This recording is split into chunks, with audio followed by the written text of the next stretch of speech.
Prologue. A tall, graceful elven form stood in the center of the room. The earth and tones of his clothing seemed even duller than they did ordinarily among the rich decor of the room. Toarna sat on the throne, her yellow eyes looking expectantly at the elf. "Mlady, it has been fairly well confirmed that the Redona was hidden away by the merfolk at the conclusion of the Great War, instead of destroyed as was commanded. My brother has confirmed Joseph's belief to me that it was concealed at the Crossways." "Then should the time captives reach the Crossways, they cannot recover it," said Toarna. "Nor can we." "That is very likely, Mlady," the elf said. "However, the merfolk would not have concealed it without some possibility of recovery. The time captives will find a way, and they will set the king free." "It is true there is a mode of recovery." Toarna pressed her fingertips together in thought. "It must be recovered and destroyed as was first intended." "What do you propose I do?" "Anything necessary to secure it. You have command of my privateer fleet. Use it however you have need." "Yes, Mlady." "Your life depends on it." The elf hesitated. "Yes, Mlady. You may go." The elf turned and left the room. Chapter 1. Adriel, 2000. The sharp crack of a whip cut through the air. A long, thin strip of leather sliced through the dark, tanned flesh on the boy's back. He winced and bit his lip to hold back a scream. Down came the whip again and again, sending searing pain through every inch of the boy's body.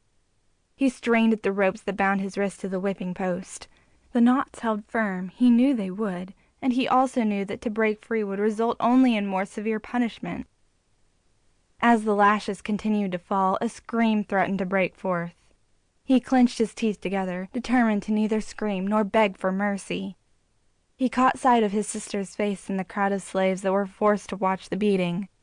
It was for her he was being beaten, for her he was determined not to cry out.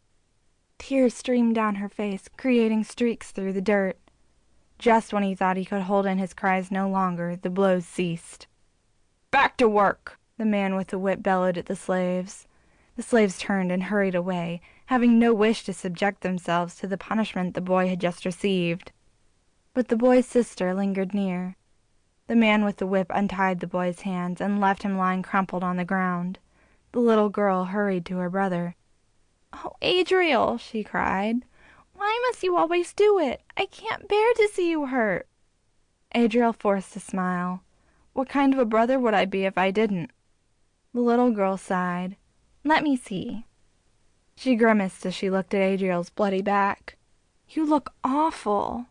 "I'm all right, Ray," Adriel said. He climbed wearily to his feet, not quite suppressing a groan.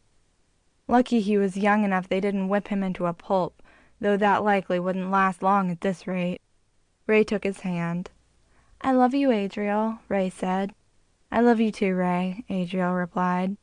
But his emotional state was complicated by more than just his love for his little sister. As they walked hand in hand toward the cotton field where they were forced to labor day after day, Adriel's anger and hatred for their captors mounted. Anger toward the Strides, who had conquered Calhortz and enslaved its people, who had kept Adriel's family in such unsanitary and careless conditions that it was a wonder all of his parents' children had not died in infancy rather than just 4.